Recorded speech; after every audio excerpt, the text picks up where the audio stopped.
बैलों के नाम थे हीरा और मोती। दोनों डील में ऊंचे, देखने में सुंदर काठी के और काम में दक्ष थे। बहुत दिनों से एक साथ काम करते करते रहते रहते दोनों में भाईचारा हो गया था। दोनों एक दूसरे को चाटकर और सूंघकर अपना प्रेम प्रकट करते। कभी कभी दोनों सींग भी मिला लिया करते थे, विग्रह के नाते नहीं, केवल विनोद के भाव से, आत्मीयता के भाव से। एक बार झूरी ने अपने दोनों बैलों की जोड़ी को पत्नी के आग्रह पर ससुराल कार्यवश भेज दिया, लेकिन बैलों को इस बात का जरा सा भी एहसास नहीं था कि उन्हें क्यों भेजा जा रहा है। उन्होंने समझा कि उन्हें मालिक ने बेच दिया है, इसलिए रास्ते में जाते समय उन्होंने झूरी के साले गया को पूरे रास्ते खूब झकाया। संध्या होने तक दोनों बैल अपने नए स्थान पर पहुंच गए। दिन भर चलने के कारण भूखे भी थे, इसलिए जब उन्हें नांद में लगाया गया तो बड़ी तेजी से खाने को उत्सुक हुए, लेकिन एक ने भी उसमें मुंह नहीं डाला। दिल भारी हो रहा था, क्योंकि आज तक जिसे उन्होंने घर समझा वह आज उनसे छूट गया था। यहाँ उनके लिए सब कुछ नया था। दोनों ने बिना कुछ खाए पिए ही एक दूसरे को कनखियों से देखा और अपनी मूक भाषा में सलाह की। जब रात में गांव में सब लोग सो गए तो दोनों ने जोर मारकर पगहे तोड़ डाले और घर की तरफ सटपट चल पड़े। प्रातःकाल जब झूरी सोकर उठा तो अपने दोनों बैलों हीरा और मोती को दरवाजे पर देखकर स्नेह से गदगद हो उठा। दोनों बैलों की गर्दन में आधा आधा गराव लटक रहा था, घुटने तक पांव कीचड़ से भरे थे। साथ ही दोनों की आंखों में विद्रोहमय स्नेह झलक रहा था। झूरी ने दोनों बैलों को इस अवस्था में देखकर खुशी से दौड़कर उन्हें गले लगा लिया और उन्हें बार बार चूमने लगा। यह दृश्य बड़ा ही मनोहर था, लेकिन झूरी की स्त्री ने बैलों को द्वार पर देखा तो जलबुन उठी। बोली, कैसे नमक हराम बैल हैं कि एक दिन वहां काम न किया, भाग खड़े हुए। परंतु झूरी अपने बैलों पर यह आरोप न सुन सका और बोला, नमक हराम क्यों है? चारा दाना न दिया होगा तभी तो भागा है। स्त्री ने रूप के साथ कहा, बस तुम ही तो बैलों को खिलाना जानते हो, और तो सभी पानी पिला पिला कर रखते हैं। झूरी ने पत्नी को चढ़ाने के ख्याल से कहा, चारा मिलता तो क्यों भागते। दूसरे दिन झूरी का साला गया फिर आ गया और इस बार उसने उन्हें गाड़ी में जोत कर ले गया, जिससे वे उसे रास्ते में परेशान न कर सकें। जबकि 2-4 बार मोती ने गाड़ी को सड़क की खाई में गिराना चाहा, पर हीरा ने संभाल लिया, क्योंकि गाड़ी गिरने पर चोट तो उन्हें ही लगती। हीरा ज्यादा समझदार था। संध्या समय घर पहुंचकर दोनों को मोटी रस्सियों में बांधा गया और कल की शरारत का मजा चकाने के उद्देश्य से उन्हें फिर वही सूखा भूसा दिया गया, जबकि अपने घर के बैलों को खली, चूनी सब कुछ दिया गया। दोनों बैलों का ऐसा अपमान कभी नहीं हुआ था, न ही ऐसा कभी खाने को दिया गया था। दोनों ने नांद की तरफ आंख तक न उठाई। अगली सुबह गया ने दोनों बैलों को हल में जोता, पर दोनों बैलों ने अपनी जगह से न हटने की कसम खा ली थी। वह मारते मारते थक गया, लेकिन उन्होंने वहां से अपने पैरों को टस से मस तक नहीं किया। इस प्रकार हार मानकर गया ने उन्हें नांद पर लाकर बांध दिया।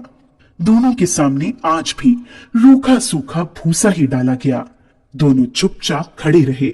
घर के लोग अभी भोजन कर ही रहे थे कि एक छोटी सी लड़की घर से 2 रोटियां लेकर निकली और दोनों के मुंह में देकर चली गई।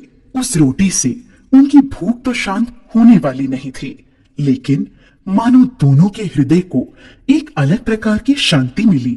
धीरे धीरे 2-4 दिनों में उस छोटी सी लड़की जो भौरी की थी, जिसकी मां मर चुकी थी, सौतेली मां उसे हमेशा मारती रहती थी, से दोनों की आत्मीयता बढ़ गई। दोनों दिन भर जोते जाते, डंडे खाते और शाम को थान पर बांध दिए जाते और रूखा सूखा भूसा डाल दिया जाता। बस रात को वही बालिका लड़की उन्हें रोटियां खिला जाती। उससे उनकी दोस्ती हो गई थी। एक रात दोनों ने वहां से भागने की योजना बनाई। रात को जब लड़की रोटियां खिलाकर चली गई तो दोनों रस्सियां चबाने लगे, पर रस्सी मोटी होने के कारण मुंह में न आती थी। बेचारे बार बार जोर लगाकर रह जाते थे। तभी उन्होंने देखा कि घर का दरवाजा खुला और वह लड़की उनके सामने आ खड़ी हुई। दोनों सिर झुकाकर उसके हाथ को चाटने लगे। उसने दोनों के माथे पर हाथ फेरा और बोली, खोल देती हूँ तुम दोनों को, चुपके से भाग जाओ, नहीं तो यहाँ के लोग तुमसे काम करवा करवा कर मार डालेंगे। उसने दोनों के गराव खोल दिए और भागने का इशारा किया, पर दोनों चुपचाप खड़े अभी सोच रहे थे कि हमारे भागने पर इस बच्ची पर आफत न आ जाए। तभी वह चिल्ला पड़ी, दोनों फूफा वाले बैल भागे जा रहे हैं। ओ दादा, दोनों बैल भागे जा रहे हैं, जल्दी पकड़ो। यह सुनते ही दोनों वहां से भाग निकले। गया घबराकर घर से बाहर आया और भागते हुए बैलों का पीछा करने लगा। दोनों बैलों ने भागने के चक्कर में इतना भी ध्यान नहीं रखा कि वे रास्ता भूल गए थे और भूख से व्याकुल हो रहे थे। अभी उन्होंने आजादी की सांस भी पूरी तरह नहीं ली थी कि देखा, अरे यह क्या, कोई सांड दौड़ता चला आ रहा है। सांड भी हाथी की भांति विशाल काय था। उससे भागना भी कायरता ही थी। सो दोनों ने उससे सामना करना ही उचित समझा। जो ही सांड हीरा पर झपटा, मोती ने पीछे से उसे दौड़ाया। सांड जब उसकी तरफ मुड़ा तो हीरा ने उसे रगेदा। इस प्रकार सांड ने झल्लाकर हीरा का अंत करने की सोची। तभी मोती ने बगल से आकर सांड की पेट में सींग भोंक दी। अचानक हमले से घबराकर सांड घायल होकर गिर पड़ा। तब दोनों मित्र विजय के नशे में उसे छोड़कर झूमते हुए आगे निकल गए। दोनों को लड़ने के कारण भूख लग रही थी। तभी उन्हें मटर का खेत सामने दिखा। मोती उसमें घुस गया। हीरा मना करता रहा, लेकिन उसने एक न सुनी। उन्होंने अभी 2-4 ग्रास खाए थे, तभी 2 आदमी लाठियां लिए दौड़ पड़े। दोनों मित्र दलदल में फंसने के कारण भाग न सके। उन आदमियों ने उन्हें पकड़कर काजी हाउस में बंद करवा दिया। जब वे काजी हाउस के अंदर पहुंचे तो देखा कि वहां कई भैंसें थीं, कई बकरियां, कई घोड़े, कई गधे, पर किसी के सामने चारा न था। सब जमीन पर मुर्दों की तरह पड़े थे। कई तो इतने कमजोर हो गए थे कि खड़े भी नहीं हो सकते थे।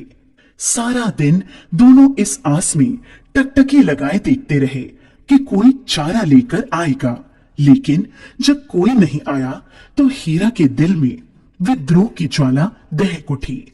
मोती से बोला, अब तो नहीं रहा जाता मोती, चलो यहां से भागने का कोई उपाय निकाला जाए।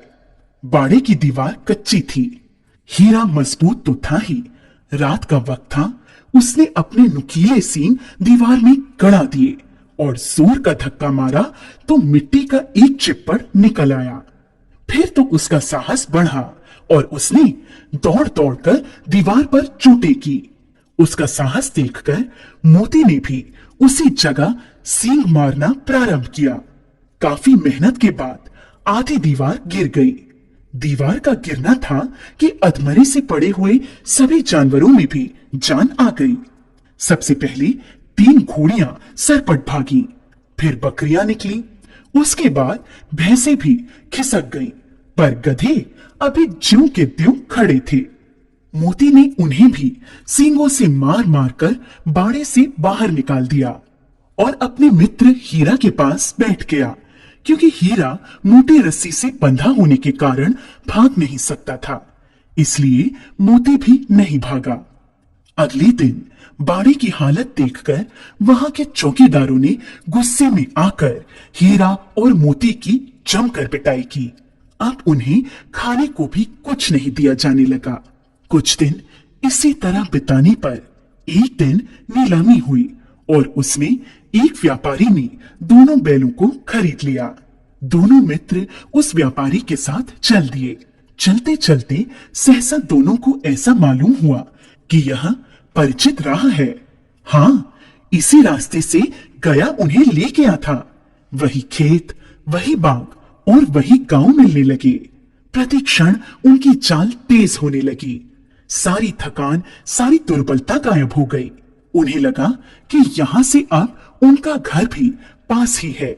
सो उन्होंने थोड़ी और फुर्ती दिखाते हुए घर के रास्ते की तरफ भागना शुरू किया और जब तक अपने घर के थान पर नहीं पहुंच गए, रुके नहीं। व्यापारी भी उनके पीछे पीछे भागता आ रहा था।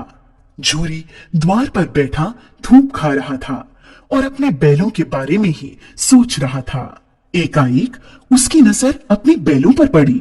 वह खुशी से दौड़कर उनके पास पहुंचा और उन्हें बारी बारी से गले लगाने लगा। दोनों बैलों की आंखों में आनंद के आंसू बहने लगे। एक छुरी का हाथ चाट रहा था तो दूसरा उसका पैर। तभी व्यापारी आ पहुंचा। उसने छुरी से कहा, ये मेरे बैल हैं, मैं इन्हें नीलामी कराकर ला रहा हूं। अभी वह बातें कर ही रहा था कि मोती ने उसकी ओर सींग चलाया। व्यापारी पीछे हटा तो मोती ने उसे दौड़ा लिया और तब तक दौड़ाता रहा जब तक व्यापारी गांव से बाहर नहीं निकल गया। फिर मोती विजयी सूर की भांति वापस स्थान पर अपने मित्र हीरा के पास आ गया।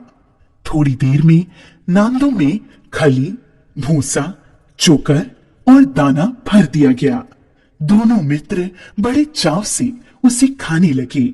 झूरी खड़ा दोनों को सहला रहा था और उनकी शारीरिक कमजोरी को देखकर मन ही मन व्यथित भी